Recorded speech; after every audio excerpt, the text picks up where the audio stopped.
Who thinks everything will work fine tonight? So let's see if everything works okay tonight.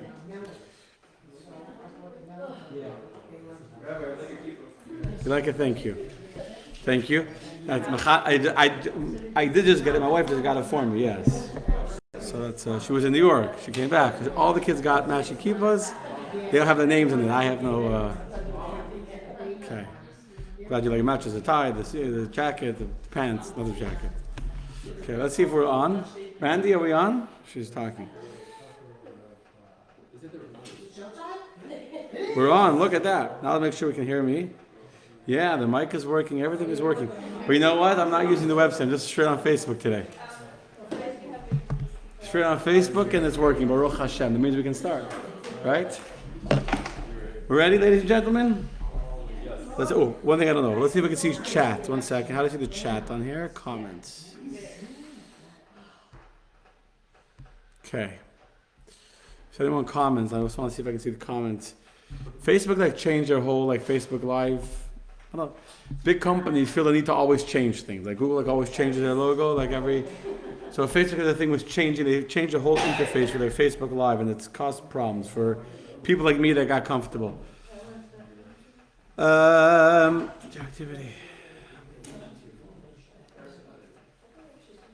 Okay, let's just see if there's anyone commenting on Facebook. Whatever, they comment, we'll miss it. It's okay. I'm live. So tonight's class is... There's two comments. Look at that. Whoopsies. So Shalom Shira, Shalom Andrea. Yes, change is scary, right? No one likes change. We're all creatures of habit. We get comfortable in our environment and we're good. You can see that. Just move that aside. Just push that to the side. Okay, we're going to begin. Everyone got papers? Robert, is that your phone? I don't know. Put it over there. Push the way you can sit right there. Perfect. Okay. Or you can sit right here next to me. I won't bite you. Not on camera. Afterwards, maybe, but not on camera. It's on Facebook. You never know when it'll come back, In 30 years from now, I'll come back and say, oh, you're a cat. I don't know. 30 years we'll be reading about it tomorrow. Yeah. Now you find old stuff on Facebook. Okay, anyway. So, good evening, ladies and gentlemen. Erev Tov. We are going to be discussing Yisro, although Yisro is really the hero of last week's Torah reading. Well, last week we did a special class on Tu B'Shvat. But then after I was thinking that Yisro is really, I had a class prepared for this week when I made a schedule of the year about slaves. Decided that Yisro is a very, very important biblical character to talk about. He was a convert who went through a conversion process that made him a hero in the Torah. And so I think that it's he's an important guy that we should spend some time on. So since we're not doing a Parsha class per se, we're doing a class of biblical characters. We're going to talk about a biblical character who deserves our attention, and that is Jethro in English, or Yisro, as he's known in Hebrew. Now, Yisro had 7 names. Chovav, which meant he was very cherished. Reuel, he was the friend, the Reah of Kael, the friend of God, because he went through a conversion. But the name, he was called Kini, because he came from the Canaanites. He was also called Yeser. That was his primary name, Jether. When did he become called Yisro? The opening of the name of the Torah reading. Last week, the Torah reading that has the 10 Commandments in it is Yisro. When does he become called Yisro? Well, letters added to his name. When he came and joined the Jewish people, God was so touched, so to say, that he actually came and converted and became a Jew, that God adds a letter to his name, and his name is changed from Yeser to Yisro. And this is the name of the Torah reading, that although every Torah reading is important and valuable, and you can never say one is more or less important than another, but on a very simplistic level, the Torah reading of the 10 Commandments is from the most important Torah readings. And the Torah reading of the 10 Commandments is in a parsha given to the name of Yisro. And there's no inherent connection to the first half of the parsha about Yisro, and the second half of the parsha about the giving of the 10 Commandments. In fact, according to the Talmud, there's some opinions, there's a big debate in the Talmud. What is a chronological order, the sequence of events, when Yisro arrived and joined the Jewish people, and when he left and went back home? It's a debate. There's different opinions in the Talmud. We went through it somewhat decently, briefly in the morning classes. I do morning classes on the podcast and Spotify. We went through it, the different opinions. But there's different opinions when he came. So according to one opinion, Yisro didn't even show up in the mountain, in the desert and join the Jewish people until after the Torah was given. And yet the Torah describes him coming and joining the Jewish people before the giving of the Torah, in order that the story of the giving of the Torah and the revelation of God in Mount Sinai to give us the Torah should be called in the parsha called Yisro. So it's when you understand that chronologically, it's possible that Yisro wasn't even there at the time of the Torah. And the Torah is specifically choosing this story to be the story that preludes the giving of the Torah. It tells you that Yisro is pretty important. So let's go a little bit into the history of Yisro. You have to be circumcised, yes. That was a joke, yeah.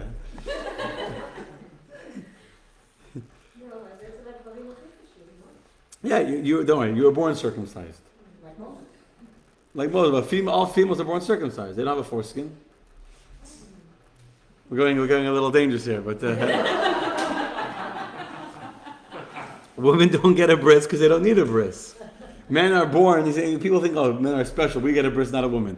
Men are born with additional, women have their own problems too. But men have a problem. We were born with a foreskin. So we have to we were given problems to deal with. So that's why we have to have a bris, because we have a foreskin. Woman is born without a foreskin, they don't need a bris. Right? Anyway, I'm about to go way off into, we'll stop. I'll catch myself at the edge of the cliff. Say, I have notes prepared. I'm saying I did plan something else to talk about. So let's not get in trouble for no reason, yeah? Okay. So let's tell you the story of Yisro. He's a pretty cool guy, right? So Yisro, the first time we discover Yisro in the commentaries and the Medrash is as an advisor to Pharaoh. Pharaoh, it says in the Torah, he wanted to figure out how to deal wisely with the Jewish people. He wasn't sure what to do with them. The Jews were mass producing, having many, many children, Chabad style, a lot of kids, right? And so he didn't know what to do. So he gathers his advisors. Who were his three main advisors? Robert knows I shared this in the morning, but his three main advisors were Job, Bilam.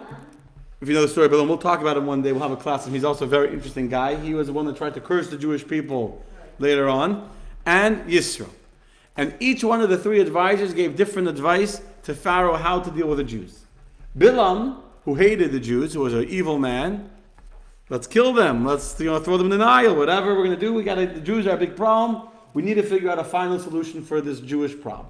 That was the advice of Bilam.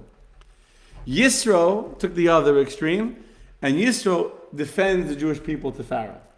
He says to Pharaoh, what are you talking about? The Jewish people are good, they're righteous, and he warns Pharaoh that if you're going to try and destroy the Jews, you will be punished the way we've seen in history already, and he advises against Pharaoh doing anything to the Jewish people.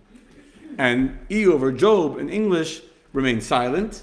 He doesn't have the moral strength. He understands the truth and what Yisro is saying, but he doesn't have the strength to actually speak up. He is quiet, and therefore, as a result, Eov suffers later on in his life. But Yisro, because he spoke out against what the king wanted, advisors in those days weren't actually meant to give advice. They were just meant to, assuage the paranoia of the dictator. So because he gave advice that wasn't acceptable to the king, he became a person non gratis and no longer a welcome in the court of Pharaoh, and he had to eventually leave and move away to Midian. This is how the first story we find of Yisro, where he defends the Jewish people in the court, in the palace of Pharaoh, and because of that he has to move away. Now I'll tell you another story of Yisro in Egypt. I know one more story of Yisro in Egypt. Yisro appreciated holiness. And when Joseph dies, Yisro takes something from the property of Yosef. I don't think Yosef gave it to him. I think he took it. I'm not sure. Just concept like, whatever. I'm not going to go there either. He took something from the property of Yosef. What did he take? A staff. Very good. He took the staff. When Adam was created, God gave him a staff, and he left the Garden of Eden. He was afraid. God gave him a staff for protection. That staff, that stick, was given to his son Sheth, who then gave it to his son, and his son went down through the generations, When Yaakov leaves his father Yitzchak to go get married, Yitzchak gives this staff to Jacob. And in fact, later on, when Jacob returns back from Lavan with his wife and children, he says, Ki b'makli of avartis hayarden hazeh, with my stick, I crossed the Jordan River, which simply means that he had nothing else. Everything was stolen from him. He had no clothing, no money, no wealth. The only thing that he had was the stick. Not just a random stick. It's the stick with a capital T-H-E, the stick that he had from his father, that he had from Yitzchak, who had from Abraham. Going down from Adam is how he actually crossed the Jordan River. If you remember, those were, I think I said this in the Monday night class even, that Esau was waiting in ambush to attack Yaakov on his way. Did I say it on Monday night? I said it at some point. He was waiting in ambush to kill Yaakov, and Yaakov thought he was on the road ahead, and Yaakov took the stick and he crossed the Jordan River where there's no bridge. He crossed, and it's on the other side of the Jordan, and Esau was waiting for his brother. His brother never showed up because he crossed earlier on with the stick that he had. This stick was given by Yaakov to Yosef. And when Yosef dies, Yisro takes the stick. Now Yisro, what does he do with this stick? He takes it and he plants it in his garden. Yisro, it says, prophetically knew that whoever would have this stick would be the one who would be the redeemer of the Jewish people. He knew this stick was a holy stick, so he left it in his garden. And many people tried to come and take the stick, and no one could pull it out of the garden. It became like lodged in there. You ever heard the story of Arthur and the king's table, right? The sword? Every fable has a Jewish source. This is a Jewish source for that story. And it's a real story, a real medrash. The stick, the staff that we all know that Moshe used to split the sea and do the 10 plagues was stuck in the ground by a tree in the earth of Yisro's field, and no one could come. When people wanted to come to Yisro to marry his daughter, so when Yisro is still a famous person, we'll get to that soon. And they all he said, whoever can take the stick and marry my daughter, and no one's able to take out the stick. And when Moshe is invited to come eat dinner with Yisro after he saves his daughters at the well, and we'll talk about that too in a minute, Moshe goes out to the garden, sees a stick, he pulls out the stick, and that's when Yisro knew that this person was going to be his son-in-law, and when he knew that he would be the Redeemer of Israel. Which is why I'm skipping ahead. Yisro, according to one commentary, makes Moshe swear to him that if you're going to marry my daughter, you can't go back to Egypt. Meaning Yisro knew this is already the destiny, and he tried to stop it by saying, don't go back to Egypt. Although, of course, later on, Moshe gets permission from his father-in-law, does go back to Egypt, and does indeed become the Redeemer of Israel. But the reason why I'm sharing the story is not for that. Yisro already understood the holiness and the special power of this stick that Moshe would eventually use to do the 10 plagues and to split the sea with, and to hit the rock of Miriam, etc. And he took it and became his possession. Give you an idea of what kind of person Yisro was. So we already have a picture of who Yisro is. He's not swayed by public opinion, right? Very spiritually sensitive and very spiritually aware. And now he comes to Midian. Now in Midian, he becomes a very, very famous priest. He was called, we'll read soon text number 1. We can actually read it already now. Well, we'll read it soon. No, it's not reading now. But Yisro, the Kohen Midian, the Torah describes, and you'll see in text number 1, the Torah describes Yisro as a Kohen Midian. Not Kohen Gadol, but Kohen Midian. The chieftain. Let's read text number 1. Let's read it. Now Moses' father-in-law, Yisro, the chieftain of Midian, heard all that God had done for Moses and Israel, his people, that the Lord had taken Israel out of Egypt. What does it mean that he's the chieftain of Midian, Kohen Midian? There are two different ways of interpreting the word Kohen. One can mean Kohen, as is translated here in the English, as a chief, as a politically powerful, important, prestigious person. But that's how it's translated here in English, a chieftain. He was one of the leaders and the political, machers of Midian. The other way of translating the word Kohen is, as Vevi wants to translate it, a priest, a spiritually holy, elevated, what? Confuse you. Many words can have more than one meaning, as I'm sure you know, right? Yes, I do. But Kohen Gadol, it's like Kohen, it's holding our spirit. Yeah. You understand what I'm saying? Okay.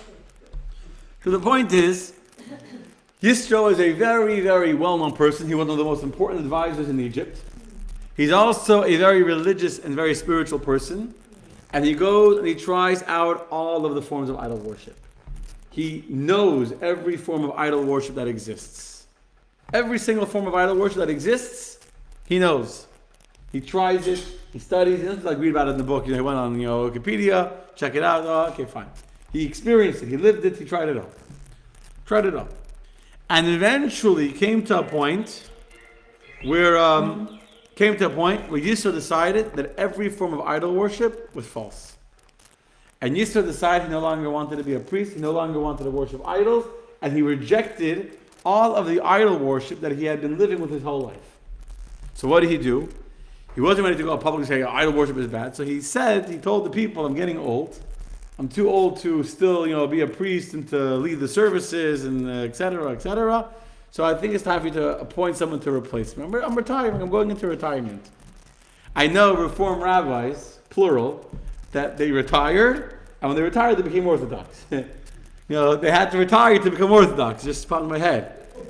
They retired. Now that I'm retired, one very, very famous one is Herbert Weiner. He wrote a book called 9.5 Mystics.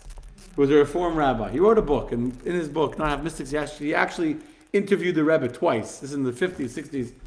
Many stories of him and the Rebbe. He was a spiritual man, a very spiritual man, but he was a Reform rabbi. And when they finished, one day he retired from his community, and the day of his retirement speech, he told his community, I have to tell you a secret. I've become Orthodox. It was a secret. The Reform community wouldn't have wanted an Orthodox rabbi. I'm retiring. You should know I've become an Orthodox Jew. And said, we already noticed, don't worry. But yeah, that was other one is Olav Shalom, Rabbi Lilienthal from right here, from Kol Tikva. One of the previous Reform rabbis in Kol Tikva in Parkland was Rabbi Lilienthal. He should have a lichtike Gan Eden, should have a beautiful place in heaven. He became very, very close to me. I remember the first time he came to my home Friday. It was a sukkah meal. And I remember he was sitting in our sukkah and he was debating. My father asked, I don't remember the whole debate. I was a kid, but I remember at some point. My father asked him, but you believe in God or something like that? Do you know that there's a God? He said, I don't know that there's a God. I believe that there's a God. I'm a believer, but I don't know. It's not like a fact, it's a belief. And I remember as a kid, my father was going crazy. Like, what do you mean? You're a rabbi and you don't know that God exists? Like, how could you? I still remember that conversation, the clarity of my father, and the absolute lack of clarity of this performance. I'm not coming to knock on anyone, but just saying the story as it happened. And they started to learn together, and eventually began to know that there's a God. Not just to believe in God, but to know that there's a God with the clarity and conviction the Jew needs to know in our relationship with God. And eventually he became religious and observant, and his wife is a very well-known speaker today. Sandra Lilienthal she was a Reform Rebbe, and today she's an Orthodox lady who shares a lot of beautiful wisdom with the world. So we went anyway. So the point is, Yisro retires. It's his way of saying, I'm done with all the idol worship. But people already knew. The people already knew because he can't keep it a secret, and because of that, he was excommunicated from the community of Midian. He was excommunicated. And they said to him, if that's the case, he gave away all of the vessels of idol worship. He gave it all away. He didn't want any of it in his home. So he said the next priest will need it. So he gave all of his, I don't know what they had back then, trinkets, whatever the stuff they used, pipes, bowls, goblets, whatever they used for idol worship, he gave it all away. And they realized, and they put him into excommunication. And here this person that had been so powerful, so politically connected, so respected, so prestigious, he was important. He was the guy. He was the top of the world. He was the most, and you have to recognize that today we think, it's okay, they're nice people, whatever, they're people listen. In the times of ancient Egypt, the most powerful people in society were the priests. You have to remember that. Because in society then, if you know the history of the ancient countries of the Egyptians, and this is the Midian of the same culture, they were highly superstitious, highly uneducated. The only people that were educated and wrote hieroglyphics, etc., were the priests. They were the people in charge. And everyone else was afraid of the gods. The only way to please the gods and to have the gods give you what you wanted was through the priests. So the priests had absolute control in ancient society. There was no one knew anything. The peasants, the simple people, whatever the priest said, that was the word of God. You know what I'm saying? They were petrified. The priests were very, very powerful. They were extremely wealthy. They were very powerful.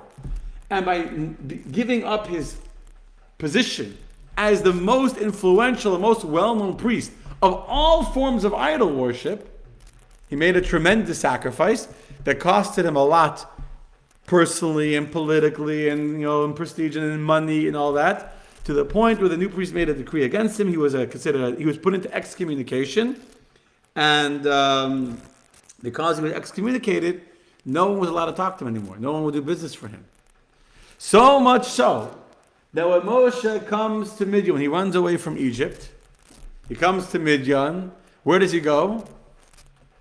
Where does Moshe go? He followed the example of his grandfather Jacob. He went to the well. That's where Eliezer met Rivka, and that's where Yaakov met Rachel, at the well. So Yisro goes to the well, and he's at the well, and he sees his girl comes with the sheep, and all of the other shepherds start to harass her and to intimidate her, to chase her away. So Moshe, who was a defender of the underdog, a defender of the weak, stands up to her defense. He chases away the other shepherds. He personally goes to water all the sheep. And then when she comes home, her father asks her, why did you come so early today?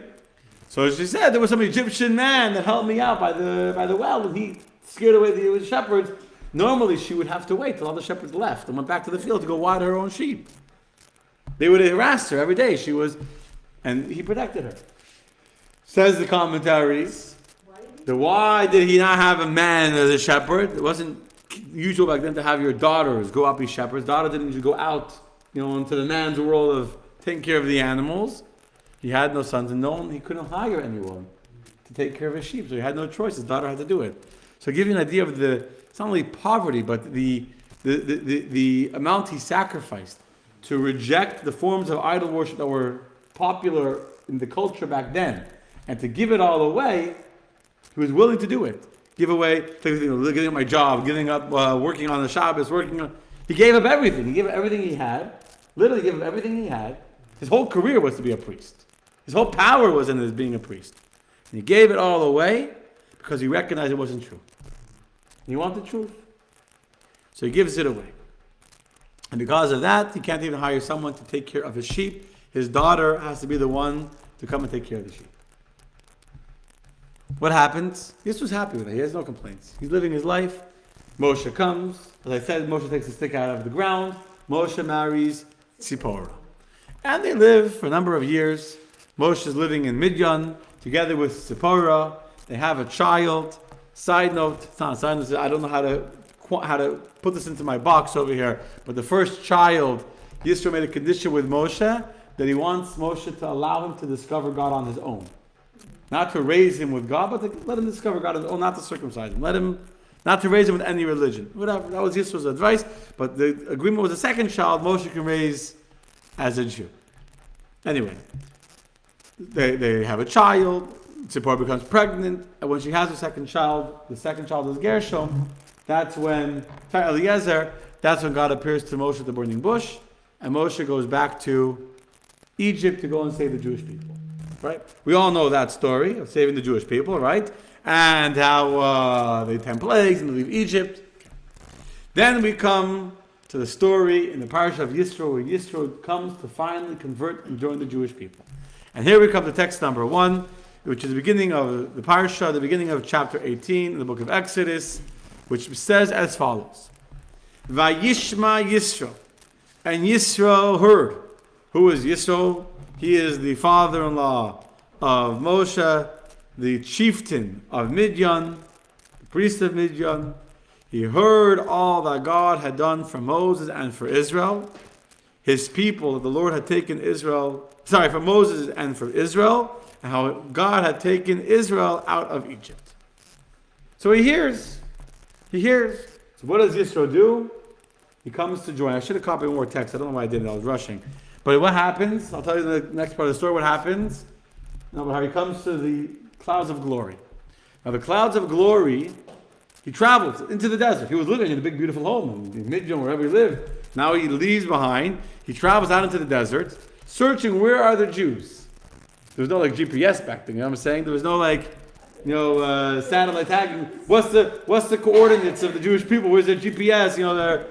He went literally. Yeah, I mean, we don't stop to think about these details, but these details. Imagine, I heard the Jews were in the desert. I heard of the sea split. They went. I'm going to go find them. And Yisro gets up and he's just traveling in the desert. No, with Zipporah and Moshe's kids, his grandkids, but still doesn't know where they are. Not only that, he doesn't even know if he'll be accepted by the Jewish people. So the next verse says that he finally comes to the clouds of glory. Let me tell you the whole story as explained in the Medrash. He comes to the clouds of glory. Now, we know that when the Jews traveled, there were 6 clouds of glory all around them. 4 sides, above and below. They were totally protected, and no one could get into their camp by themselves. So he comes and he's outside the camp. The Jews are inside the camp, they can't get in. So he writes on a piece of paper that he's chosen an arrow, takes the arrow, throws it through the clouds of glory, and on it he writes a letter. It is, Yisro, I have come to greet you together with Zipporah, your wife, and together with your 2 children that you sent away. Okay? So when Moshe, he's thinking, even if Moshe won't accept me, I'm not Jewish, I'm only his father-in-law, he'll accept Zipporah, his wife. And even if Moshe won't accept Zipporah, he'll accept his 2 sons, Gershon and Eliezer, and he'll let us in. Sure enough, not only does Moshe let them in, but what does the Torah tell us happens? Moshe himself comes out with the whole procession to greet his father-in-law, and he himself comes. So if Moshe is going out of the clouds of glory, out of the camp, many Jews are following Moshe. So there's a huge entourage, a huge procession going to meet Moshe, going with Moshe to meet Yisro outside the clouds. And Yisro is brought into the camp. And Moshe tells Yisro everything that happened, all the miracles that God had done for them, etc., etc. And then they make a big feast, etc. Says the Gemara. Okay? There's a Gemara. Rashi quotes part of the Gemara. We're going to learn the whole Gemara. This Gemara is from Zivachim, page 116, side A. I didn't write the source, but it's from the Gemara in Zivachim. The Gemara in Zvachim is talking, if you remember, I mentioned to you before that the Talmud has a whole debate. When did Yisro come? And when did Yisro leave? Whole debate. The Talmud continues, says that this debate can be connected to another debate. What's the other debate? About what did Yisro hear that made him come? So it says the Talmud, Vayishma Yisro Kohen Midyan. It says in the Torah states with regard to Yisro, before he came to Mount Sinai, that Yisro, the priest of Midyan, Moses' father-in-law, heard all that God had done for Moses and for Israel, his people, how the Lord had brought Israel out of Egypt. Asks the Gemara a question. I underlined this question, both in the Hebrew and the English, so I want to spend some time focusing on this question. What tiding did he hear that he came and converted? That's the question of the Talmud. In Hebrew, Ma Shmua Shama Uba. What Shmua, what hearing did Yisro hear that inspired him to come and convert and finally join the Jewish people? Now Rashi quotes this question, and Rashi gives 2 of the 3 answers. And there's many explanations for each one of the answers, and they're all beautiful answers. We'll read all 3 answers, and then I'm going to go back to the question. I'm going to tell you why I'm personally inspired by the question and what the message from the question is for us, okay? What are the 3 answers the Talmud gives us? The first answer the Talmud gives us is from Rabbi Yeshua. Rabbi Yeshua says he heard about the war with Amalek. As it is written in the very next verses that state that Yisro in the Parsha of Beshalach, which is a Parsha before Yisro, it says over there how there was a war with Amalek, and Yehoshua fought against Amalek and he weakened Amalek and his people with the edge of the sword. So after the Torah finishes describing the war of Amalek, says Rabbi Yeshua, that is the story that Yisro finally heard that propelled him to come and join the Jewish people. Says Rabbi Elazar Hamodai, he says, he heard about the giving of the Torah, and he came. As when the Torah was given to the Jewish people, the voice of the Holy One, blessed be He, went from one end of the world to the other end of the world.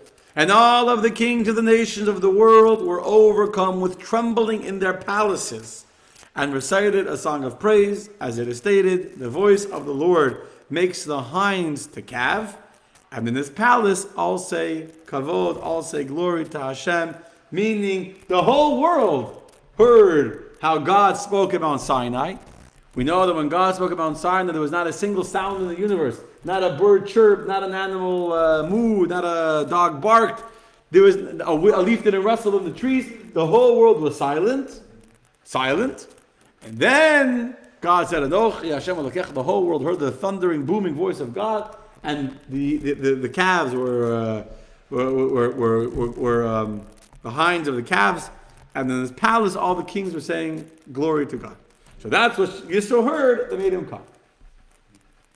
Third answer, Rabbi Eliezer says, he heard about Kriyas Yamsuf. He heard about the splitting of the Red Sea of Reeds, and he came, as it is stated in a similar context, with regard to the splitting of the Jordan River in the days of Joshua. 40 years later, the Jews crossed into Israel. Joshua also splits the river. There's not a sea called the Yarden. The Jordan River is split by Joshua. And it says in Joshua, and it came to pass in all the kings of the Amorites that were beyond the Jordan westward, and all the kings of the Canaanites that were by the sea, when they heard how that the Lord had dried up the waters of the Jordan from before the children of Israel, until they were passed over, that their heart melted, neither was there spirit in them anymore, because of the children of Israel. And even Rachav, the prostitute, said to Joshua's messengers, "For we have heard how the Lord dried up the water of the Red Sea before you." Remember the story? Rachav says she was a prostitute, but she was actually a very righteous woman. She also converts. She's actually, the Talmud Yerushalmi quotes verbatim the words of Yisro together with the words of Rachav, where they both say that I have heard the power of Hashem, because both Yisro and Rachav are considered righteous converts, and Rachav ends up marrying Yoshua. Rachav is another story. It's a very interesting story. We'll talk about it not on one day. We'll go to the second cycle. In cycle 2, Rachav, she's in the Haftorah. Rachav is the woman that saves the spies, Joshua and Caleb, when they come into the land of Israel 40 years later. The soldiers come looking. She hides them in the flax on the roof. You know the story? She puts a red string out of a window. You know the story? Yes? Okay, good. Anyway, that's the story of Rachav. Here's the Talmud. What's the Talmud telling us? In the verse it says that Yisro heard and he came. Right? He came to convert, to join the Jewish people. Asks the Talmud, what did he hear that made him come? What did he hear? What did he hear? So Rabbi Shua says he heard about the war with Amalek, how God saved the Jews from Amalek. Rabbi Eliezer Hamodai says he heard about the giving of the Torah. He heard the voice of God giving the Torah. Rabbi Eliezer says he heard about the splitting of the Sea of Reeds. Tremendous miracle. How God punished the Egyptians the very way that they had tried to destroy the Jewish people by drowning their children in the Nile River. That is the way that God punishes the Egyptians, as we call it, Midah Keneged Midah, measure for measure. The Egyptians are killed the way they tried to kill the Jews. That's a whole new level in the greatness of God that inspired him to convert. Each one's a different thing, and I can go into each one, but I don't want to right now. We don't have time. I want to understand the question. What kind of question is it? What did Yisro hear that made him come? What do you mean? He didn't hear about the 10 plagues? You don't think he had friends in Egypt? Still, he lived in Egypt for many years. He didn't hear about the 10 plagues? Didn't hear about the splitting of the sea and the exodus of Egypt and how, what do you mean, what did he hear? So many things to hear. Yisro heard all the miracles. It's not just what did he hear. Read text number 1 again. B'vakasha, read the verse. Moses' father-in-law heard all that God had done for Moses and for Israel, his people. That the Lord had taken Israel out of Egypt. So the Torah tells us what he heard. Right? Doesn't the verse say what he heard? The verse says it as black and white as a verse could be. He heard everything that God had done for Moshe and for the Jewish people, pursuing the 10 plagues and all the miracles and the killing of the firstborn, and how God had taken the Jewish people out of Egypt. It's right there in the verse. It's not like any deep theological discussion. So what kind of question is the Talmud asking? What did Yisro now hear that made him come to join the Jewish people? Torah says what he heard. Are they really asking why did he convert? What? Are they really asking why did he? That's correct. Here's what the Talmud is asking. Here's what the question the Talmud is asking is the question we need to ask ourselves. Mashmu Ashama Uba. What did he hear that made him finally come? Meaning as follows. Yisro had rejected idol worship before he met Moshe. When Moshe comes and meets Zipporah at the well, she's already taking care of the sheep because the family's already been rejected from Midianite society, from Midianite culture. So he's rejected idol worship decades before this incident where he comes to the desert of Sinai. He's fully aware of the falsehood of idolatry. He's fully aware that God is God. During all the years that Moshe is married to Yisro, do you think that Moshe and Yisro didn't have many late night, heart-to-heart theological conversations discussing the different the suffering in the world and God and all these things? Of course they did. Moshe wasn't just some random person that God chose to take the Jewish people out of Egypt. Moshe was a very, very holy man, a person that had very deep sensitivity and emotional awareness and spiritual greatness, as is evidenced by the many aspects of the dialogue between Moshe and God at the burning bush before he even came to Egypt. That's a story that I could talk for 10 classes straight on. There's so many aspects of Moshe's humility, his sensitivity, his holiness at that experience. So there's no doubt that Yisro had a very, very good rabbi to teach him all about Judaism and all about God and all about the stories of the Jewish people and the history. Moshe came from the tribe of Levi, came from a very noble family. So Moshe knew all the stories of the Jewish people.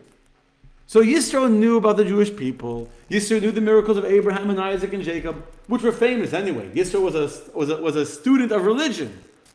So Yisro knew all of this already. Right? He knew it all. And yet, Yisro does not join the Jewish people. Moshe goes, and there's an Exodus, and there's Temple Age, and there's nothing. Asks the Talmud a question, what was it that finally made Yisro come? What was it that finally transitioned him to take that step, to leave the comfort of his home, to leave the safety of where he had lived, even though he wasn't the hero anymore, where he was, and to leave his current status, his current environment, and to go and finally join the Jews in the barren wilderness in the desert? That's a question.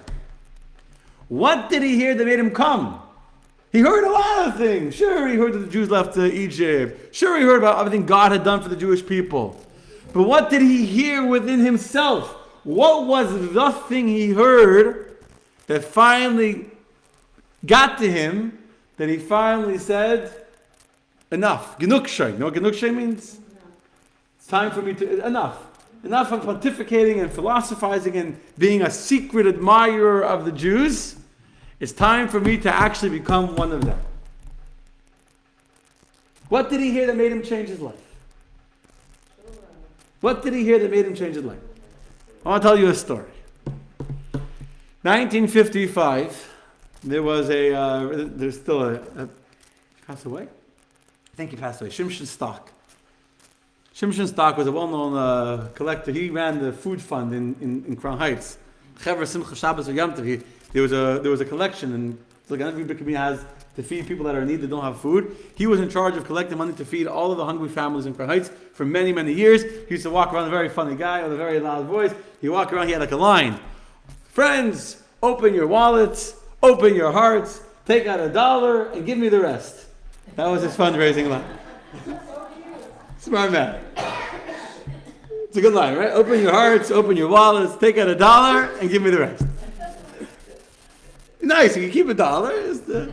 Anyway, so that's Shimshon Stock. So 1955, he grew up in Crown Heights. He grew up as an American boy. So 1955, he was already a young man. He was from the first, American Hasidim, from previous Rebbe even. So he had a friend in New York, wherever, probably not religious, whose son was having a bar mitzvah, and he brought this man and his 13-year-old son or 12-year-old son to come and meet the Rebbe to get a blessing. The son should get a blessing from the Rebbe before his bar mitzvah. So they came into Yechidus, into a private meeting with the Rebbe in 1955. Those are the early years when there was still time, the Rebbe still, there was longer conversations. More or less anyone could come have a meeting and talk to the Rebbe. And he comes for Yechidus, this man. Rabbi Shimshon Stark was in with them, and they get Yechidus. And they come in, the bar mitzvah, the Rebbe gives them a blessing, they talk for a few minutes, and then they're about to leave. And the Rebbe turns to this young, soon-to-be 13-year-old boy, 12-year-old boy, and asks him in English, "You like baseball?" So the Rebbe asks his boy, "Do you like baseball?" He said, "I love baseball." So he says, "Do you like the Rebbe asked him, "Do you like the Yankees or the Dodgers?" Rebbe do. The Yankees or Dodgers? So I don't remember if he was a Yankees fan or a Dodgers fan. I don't remember. I just remember asking him if he's a Yankees or a Dodgers fan. Let's just say, so the Yankees. I like the Yankees, right? I like the name Yankee, but I was saying, so the Yankees fan. And he says, so the Rebbe asks him, "Does your father," and his father like the other team. He liked the Yankees, his father liked the Dodgers. So the Rebbe asked him, "Does your father ever take you to the games? You ever go to see the games?" He says, "Yeah, we just went to a game 2 weeks ago." So the Rebbe said, "How was the game?" So the Rebbe was asking this boy, 1955, and late at night, about the bar mitzvah, "How was the baseball game?" So it was a disappointment. They were down like 5 runs. They were losing terribly. So we went home early. It was cold, whatever. They were losing the game. It was a bad game. So we left early. We left at the end of the 7th inning. We left. So the Rebbe asks the boy, "When you left, did the players also leave?" Okay, that was a bad game. Maybe the players left with you. So Rebbe, did the players leave? The players can't leave. It's the middle of the game. So how could you leave? We're just fans. Fans can come and go whenever they want. But the players got to play till the end of the game. So the Rebbe said, this is what I wanted you to hear as a lesson for your bar mitzvah. In life, there are players and there are fans. Fans can watch. You come, it's nice. I enjoy it. I got boring, I'm going home. You know what I'm saying? That's a fan. When you become bar mitzvah, says the Rebbe to this boy, no longer are you a fan. When you become bar mitzvah, now you become a player in Judaism. And the player has to play until the end of the game. Once you're bar mitzvah, you got to play. You got to play whether you're winning, whether you're losing, whether it's raining, if it's muddy, if it's hot, if it's cold. A player plays no matter what. There's no excuses. Nah, it's a bad game today. I'm not in the mood. I'm tired. I have a headache. I was up too late last night, so I'm sleeping in today. And whatever. I'll let someone else play this game. It doesn't work that way. If you're a player, you're committed to play no matter what. Says the Rebbe to the boy, when you become bar mitzvah, you become a player.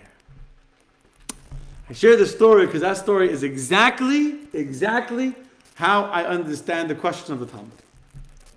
Until this moment, Yisro was a fan of Judaism. He was a fan. Sincere, smart, spiritual, sensitive, everything. But he was a fan. He was watching from the sidelines. He was observing, he was looking, he was cheering them on, he was, speaking to Moshe, having good conversations. He believed it in his heart. He rejected idol worship. So in his heart, he felt good about who he was, the way he was. He was comfortable the way he was. He wasn't worshiping idols anymore. He had already made his sacrifice for his beliefs. He had already given up on the idol worship. He had already given up on the prestige and the honor and the glory and the money and all that. He'd given it all away. So he was fine. He had no intention of actually coming to join the Jewish people and changing his life. Then, Vayishma Yisro, all of a sudden he hears something. Now we have the question, Mashmu Shama Uba. What did Yisro hear that made him transition and to change his life? What did he hear? The answer is not so important. What the answer is not so important. They're all different answers. Each rabbi answers what it is that would have inspired them to change their lives. There's not one size fits all answer. There's not the answer. This is the answer. This is the thing you need to hear that will change your life. It doesn't work that way. There is something you need to hear that will change your life. But what you need to hear might not be the same thing. So Rabbi Eliezer, he envisions the most transformative moment being hearing about the splitting of the sea. And for another one is about hearing about the war with Amalek. And we can discuss the different things. But that's not the point. The point is that there was something that Yisro heard that made him realize, I have to come. I have to actually get up and go and make the move and make that transition and go into the wilderness to leave behind my previous comfort zone, leave behind where I was, and go somewhere new. He didn't know where he was going. He didn't know where the Jews were in the desert. He didn't know where he would end up. He didn't know if the Jews would accept him. But I have to go. And that is why Yisro's name is changed from Yeser to Yisro. As long as he was a fan of God and a fan of the Jewish people, he's called Reuel, a friend of God. He's beloved, he's cherished, he's beautiful. But he never would have merited to have the Ten Commandments given in the Parsha that has his name on it if he remained a fan. Fans could cheer, and fans could convince themselves that they're part of the game, and they could sit in their living room with their bag of potato chips and beer and scream and shout at the TV screen from today till tomorrow, and get themselves all worked up into a frenzy. But at the end of the day, what have the fans done screaming at their TV screens? Nothing. Nothing. When Yisro finally said, I'm ready to actually come and join the Jewish people, that was the moment that God said, now I'm going to change your name, and now I'm going to make your name the name that will be associated with the giving of the Torah for the rest of Jewish history. Because he came. He came. He pushed himself, he went, and that the rest is, as I say, the rest is history. The rest is history. What happens after that? Torah is given. I don't have the text. I was rushing this evening. When Moshe is ready to leave the Jewish people, when Moshe is ready to leave the mountain of Sinai and start heading towards Israel, Moshe asks his father-in-law, come travel with us. It's in the Torah. I just didn't print out the copy of the text, but it's in the Torah. Moshe says to his father-in-law, come travel with us. You're one of us now. And come. I'm going to take you to Israel. We'll find you a place. You'll live with us in Israel. And Yisro responds, I can't. The Torah says, Vayelech lo al arzo. He went with him. He went to his place. He went back to his land. What did he went back to his land? Rashi tells us he went back to go convert the rest of his family. He went back to go and convert the rest of his family. Meaning, I'm a fan, but I'm a fan. Yisro didn't convert anybody until that point. Before. He privately had rejected idolatry. He walked away from it. He washed his hands, said, I don't want it anymore. Here's all the vessels, here's the goblets, here's the bowls. Take it and leave me alone. But he did not yet have that conviction to be able to actually inspire somebody else. No one had been inspired by Yisro. He became a reject of society.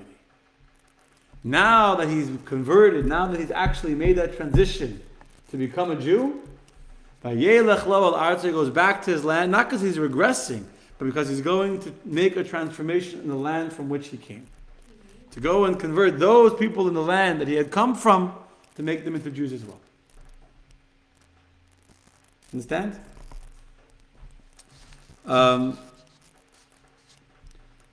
By the way, I should have just quickly mentioned about the three different, whatever, it's fine, we'll leave it. Leave it. Just like about the three different things? No, I'll tell you a story. I'll tell you a story, we'll end with this story. What? Tell you a story. What? I mean, each one of these three answers has a message for us also. I'll just go very quickly. According to Rabbi Yeshua, what is it that inspires Yisro to come close to the Jewish people? Here's about the war of Amalek. Why did Amalek attack the Jewish people?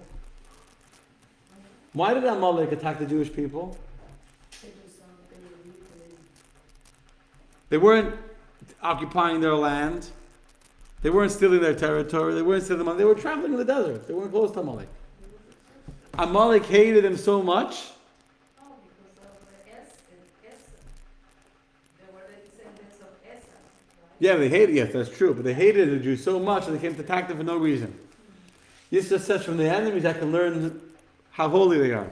From the fact that there's such intense hatred, that's how I know how much holiness they have. As long as they're a regular nation, okay, they're a regular nation.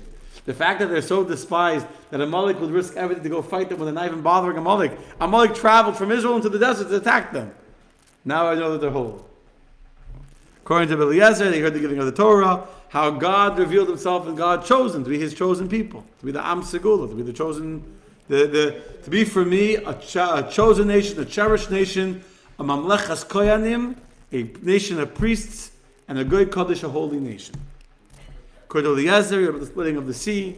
He heard about, as I mentioned, how God used the very method of the Egyptians against them. He heard how God transformed the sea, transformation. The point is, really, that's not the point. The point's not what it is that he heard. The point is that we have to ask ourselves, what do we need to hear?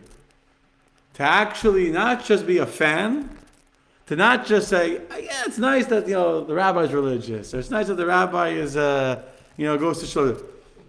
We, whether Yisro went from being a non-Jew to being a Jew, but every one of us can make that life change. Go from non-Jew to a Jew, from being a secular Jew to being a more religious Jew, from being more apathetic to being more involved, from considering myself uneducated, unaffiliated, to feeling connected to my Judaism. What do I hear that will make me transition from being a fan, from being an observer, to becoming a player? That's the question of the Talmud. Yisro heard. What did he hear? That he came. I think it's a very powerful question. Agreed? Now I'm going to tell you a story, an amazing story I heard for the first time last week. Amazing story.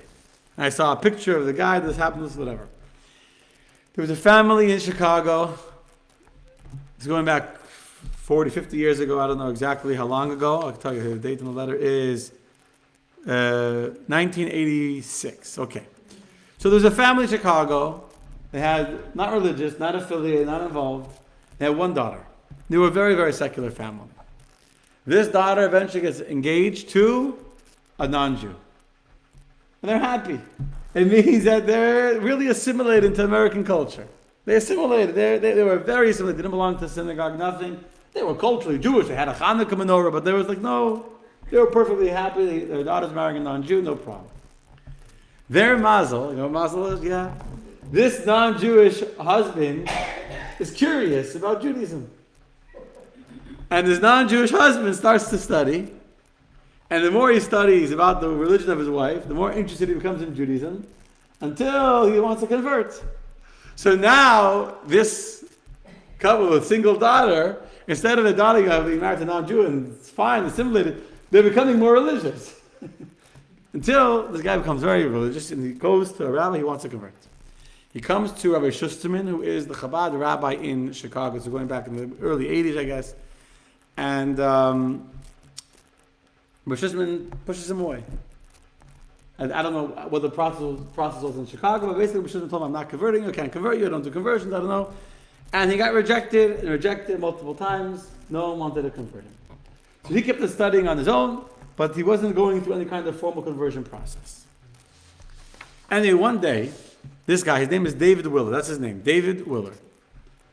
David Willer starts to feel pains. I mean pains. They're not going away, consistent pains and pains and pains. Goes to the doctor, whatever, go check it out. He gets it checked out. He ignores it for a while, eventually gets it checked out. And they tell him that he's a very, very serious illness. I don't know exactly what the illness was. But it's already so progressed, whether it was cancer, whatever it was so progressed that at this point the doctors, and this is going back in the early 80s, is not much in the way of, 86, not much in the way of treatment. Leave it alone and just, you have 3 months left to live. 3 months left to live, the doctors tell him. This guy, David Willer. David Willer comes home. Can you imagine he's crushed? The doctor just went from thinking he was a healthy man to being told you have 3 months left to live. Just like that. And basically the doctors were not recommending any treatment, just enjoy the last 2 months of your life with as little pain as take painkillers. And he's broken. You know the first thing he does after he comes home? He calls up Rabbi Shusterman, Hershel Shusterman, not alive anymore. He says, I need to see you right away. It's an emergency. I need to see you. Okay? So he comes to meet the rabbi. He's a Chabad rabbi. He comes in, he starts to cry. Says Rabbi Shusterman, if you won't let me live as a Jew, I ask you at least let me die as a Jew. Convert me, I have 3 months left to live, and I want you to convert me that at least I can die as a Jew and be buried like a Jew. So Shusterman didn't know what to make. He said, but that's not how it works. You don't convert people just to they could be buried in the Jewish cemetery. It's not. You could be listen. Shusterman tries to tell him, you're a wonderful person. You have 3 months left to live. I'll pray with you. You can make the last 3 months of your life very meaningful and very valuable. And don't have this pressure. You need to become a Jew. You were born a Christian. This is who you are, and this is how God wants you to be. And you can be a very good person. I will pray with you. I'll help you. I'm not rejecting, but I'm not converting you. I don't know. He wasn't religious. He wasn't ready. I don't know. I'm not sure why. I don't know how it worked in Chicago. If there was a court there that he couldn't go. I don't know why. But Rosh Hashanah tells him, you're a wonderful person. I'll pray with you. We can do charity. We can do things to make your life meaningful. But I'm not converting you. I'm not converting you. That's the job. We push him away. But I'm not sure why, even at this point, if someone came to me and said, I have 3 months left to live, I want to die as a Jew, it would melt my heart a little. But he wasn't going to... So this David Willer was very, very determined. He really wanted to be a Jew. Like Yisro, he was ready to travel into the desert. He wasn't just like, okay, if it's not easy, I give up. He was determined. He wasn't going to give up. So he said, what can I do? How can I get Rabbi Shusterman, who was then the main rabbi, the chief rabbi in Chicago, the head of Bnei Ruvain, the very big shul, how can I get Rabbi Shusterman to convert me? So he found that Rabbi Shusterman has a rabbi on top of him. Who's the rabbi over Rabbi Shusterman? The Rebbe. The Rebbe. So he writes a letter to Rabbi Shusterman's rabbi. He didn't know who the Rebbe was. He didn't know Rebbe, this, that. He knows that this is like any company, it's a hierarchy, right? So Rabbi Shusterman works in Chicago, but the head guy's in New York. So I'm writing to the top guy, the top rabbi, that his rabbi in Chicago was refusing to convert me. I have 3 months left to live. I want to convert. And he's sure. People told him, if the Rebbe will tell Rabbi Shusterman to convert you, he'll convert you. So he didn't get the Rebbe to agree that he should convert you. This is a photocopy of the letter in English that the Rebbe sent to David Will. Okay? So he writes in the letter this. I'm going to read the letter. I just saw this last week for the first time. It's an amazing letter. By the grace of God, it's on the 23rd of Sivan, 5746, 1986, Brooklyn, New York. He writes to Mr. David Willer, reading and blessing. So your letter of the 5th day of Sivan has just reached me. I hasten to reply to it ahead of its turn, meaning the Rebbe was getting thousands of letters. The Rebbe says to this person, this non-Jew, I'm skipping your letter up to the front of the line.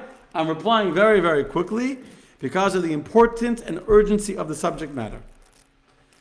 Since you write that you are resolved to make a halachically recognized conversion, there is no need for me to explain to you at length that there is only one kind of gerus, one kind of conversion to become a Jew, which is a conversion carried out in accordance with Jewish law, the halacha. For to become a Jew is not something external, but something that changes the very essence of the person and imbues a convert with a new soul, a Jewish soul that is a part of godliness above.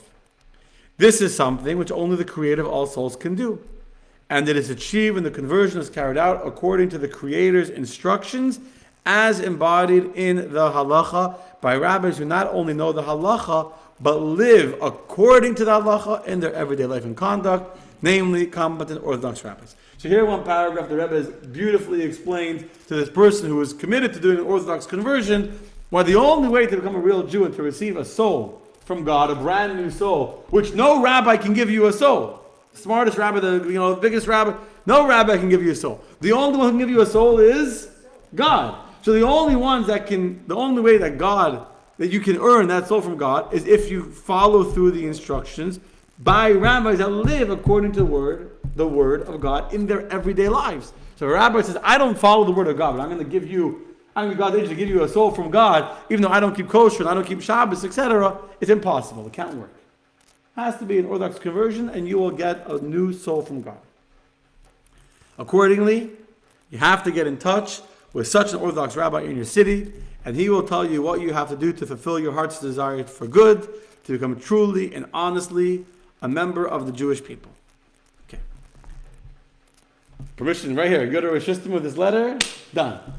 The next paragraph, it's nice. He talks about how it's interesting that it's noteworthy that the month of Sivan, which is a month that you're asking about conversion, is the month of the giving of the Torah, which is in the month of Yisro, but it's the holiday of Shavuos The letter he wrote was right before Shavuos, when all Jews went through a conversion process. The holiday of Shavuos, when the Jews received the Torah Mount Sinai, every Jew went through a conversion process. We all went to the mikvah. We all brought the offerings on the 5th day of the month of Sivan, and we made a covenant with God. And therefore, this is the season of Shavuos when the entire Jewish people became the true converts, designated and transformed by accepting the Torah, and now we became the kingdom of Kohath and the kingdom of God's priests, a holy nation. Now comes the last paragraph. This is this is beautiful. Here's the last paragraph. May Hashem grant that you should have good news to report also about your physical health. No doubt you know that with the Jew it is not only the soul that is holy, but also the body receives a special sanctity. In the words of the Torah, their soul is holy and their body is holy. It says, Gufa nishmasa dolhin kadisha, their soul is holy, the gufa dolhin kadisha, their body is holy. And with both of them together, a Jew serves Hashem with joy and gladness of the heart. You know what the Rebbe is saying in that last paragraph?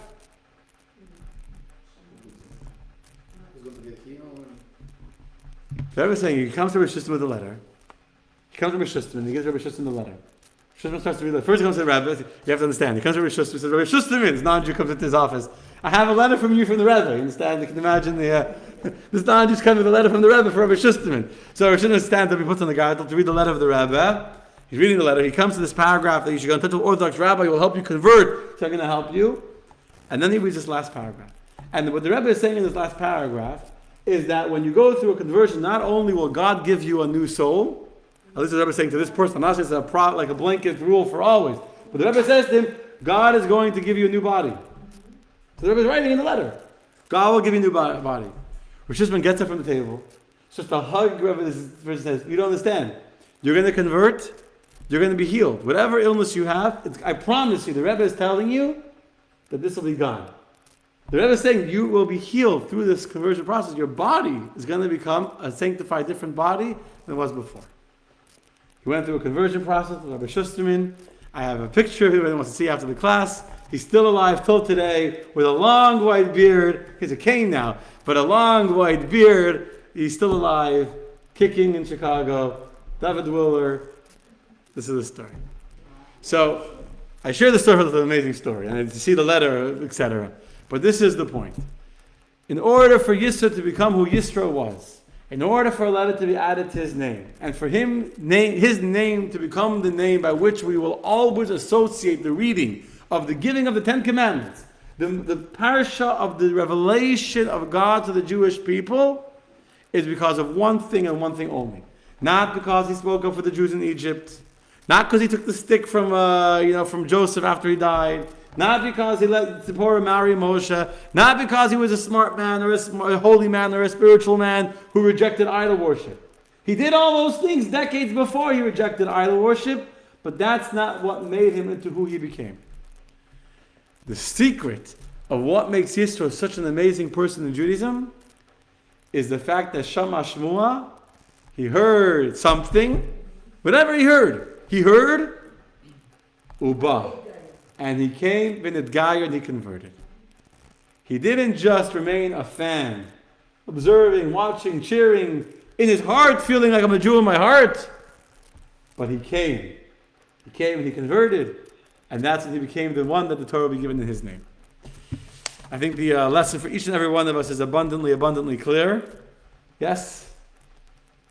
And that's the story, my friends. That's the story. Okay, any comments, questions? To all the comments here, I didn't look at any comments. Good evening to everyone who's watching us. I hope you enjoyed. I'll say good night. Gail, good evening. Diana's was Kiddush this week. Rika Erev Tov. Okay, evening. Fine, that's the story, my friends. Laila Tov. God bless you.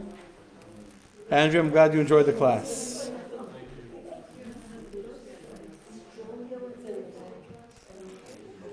By the way, not next Sunday. Wednesday, Judy's in the soundtrack. Sunday, February 27th. It's in a while. JLI is coming. Next thing is JLI. Here. Meditation from Sinai, guys. Meditation from Sinai. I just have this. Next Tuesday, right? Yeah, we better get our act together. Yeah, February 1st. Meditation from Sinai. Sign up. Okay. Marsha, good evening, Marsha. I'm glad you're watching. Andrew, thanks. Yes. I won't be here Monday night. I'm having eye surgery.